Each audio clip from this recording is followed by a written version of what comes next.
नमस्कार. आज आपण एका खूप महत्वाच्या विषयावर बोलणार आहोत. भारतीय मानक IS 10262/2019. हो, हे मानक म्हणजे कॉन्क्रीट मिक्स डिझाईनसाठी किंवा कॉन्क्रीट मिश्रण प्रमाणीकरणासाठी एक अत्यंत महत्त्वाचं मार्गदर्शक आहे. आपण याच मानकाच्या म्हणजे भारतीय मानके IS 10262/2019 कॉन्क्रीट मिश्रण मार्गदर्शक या डॉक्युमेंटच्या आधारावर चर्चा करणार आहोत. अगदी.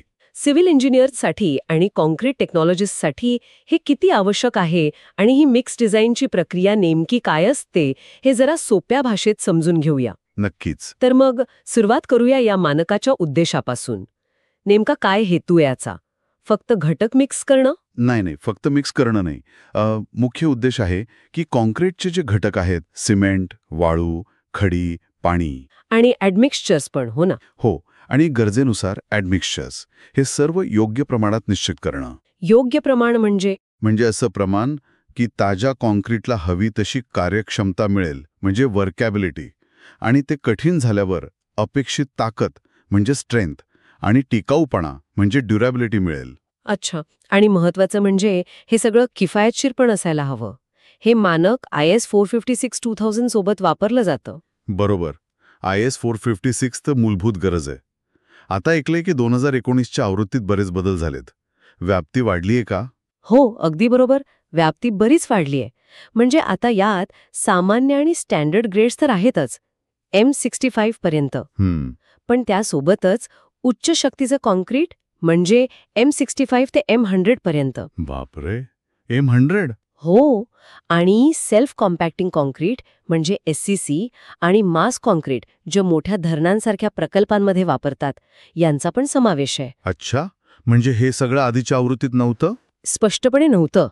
त्यामुळे आता आधुनिक बांधकामाच्या गरजांसाठी हे जास्त उपयुक्त झालंय.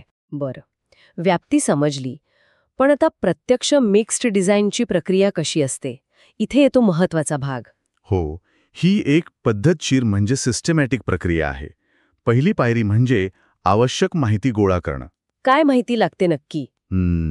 जसं की कॉन्क्रीटचा ग्रेड काय हवाय, सिमेंटचा प्रकार कोणता, खडीचा जास्तीत जास्त आकार, पाण्याची गुणवत्ता कशी आहे, स्लंप व्हॅल्यू किती हवी आहे. म्हणजे वर्केबिलिटीसाठी. हो, आणि टिकाऊपणाची गरज काय आहे IS 456 नुसार, म्हणजे एक्सपोजर कंडिशन्स काय आहेत.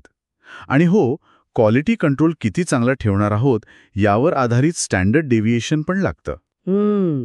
मग येतं लक्षित सरासरी ताकद म्हणजे टार्गेट मीन स्ट्रेंथ ठरवणं.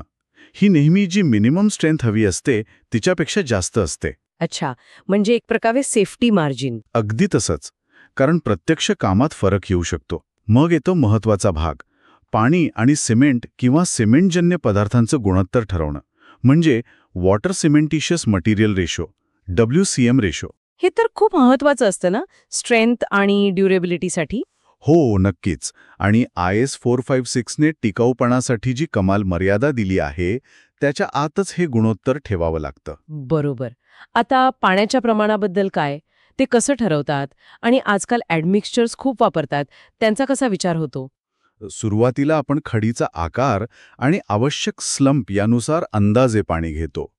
पण गंमत अशी आहे की जर सुपर प्लास्टिसायझर सारखे ॲडमिक्स्चर वापरले, जी खूप कॉमन आहे आता. हो, तर पाण्याची गरज खूप कमी होते. अगदी 20-30% पर्यंत कमी होऊ शकते आणि तरीही चांगली वर्केबिलिटी मिळते. आणि ताकद पण वाढते मग? बरोबर.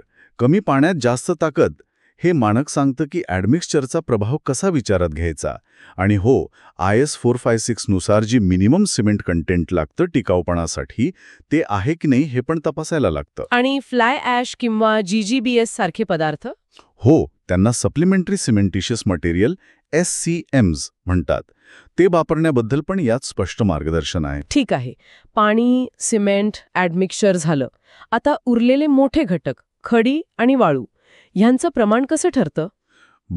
खडीचं प्रमाण ठरतं ते खडीच्या आकारमानावर आणि वाळूच्या ग्रेडिंग झोनवर, म्हणजे वाळूत बारीक मध्यम जाड कण कसे आहेत यावर.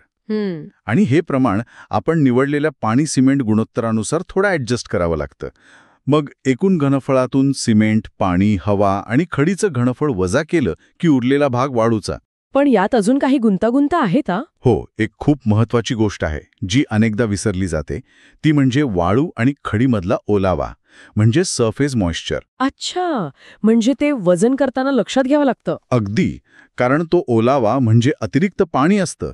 जर ते मोजून पाण्याची आणि खडीवाळूची मात्रा ॲडजस्ट केली नाही, तर ठरवलेलं पाणी सिमेंट गुणोत्तर बिघडतं. आणि मग क्वालिटीवर परिणाम होतो. नक्कीच. ही प्रक्रिया तर बरीच डिटेल वाटते. मग प्रत्यक्ष कामात आव्हानं येतात का? सगळं असं थेअरीप्रमाणे होतं? नाही, आव्हानं येतातच. म्हणूनच हे एक इटरेटिव्ह प्रोसेस आहे, म्हणजे पुनरावृत्तीची प्रक्रिया. फक्त कागदावरचे आकडे पुरेसे नाहीत.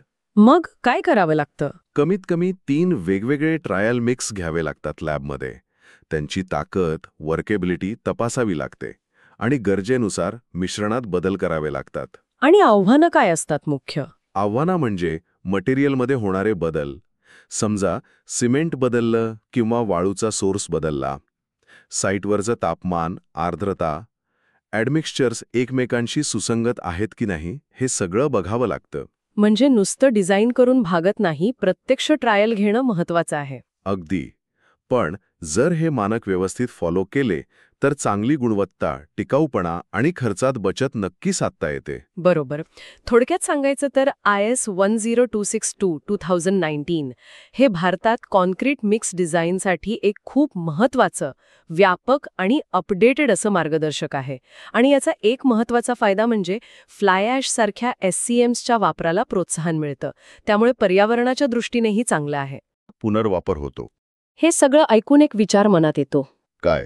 की भविष्यात तंत्रज्ञान अजून पुढे जाईल, मग आर्टिफिशियल इंटेलिजन्स, AI किंवा मशीन लर्निंग, ML सारखं तंत्रज्ञान या मिक्स डिझाईनच्या प्रक्रियेत काही मदत करू शकेल का? हा खूप इंटरेस्टिंग प्रश्न आहे. AI किंवा ML डेटा विश्लेषणासाठी नक्कीच उपयोगी ठरू शकतं.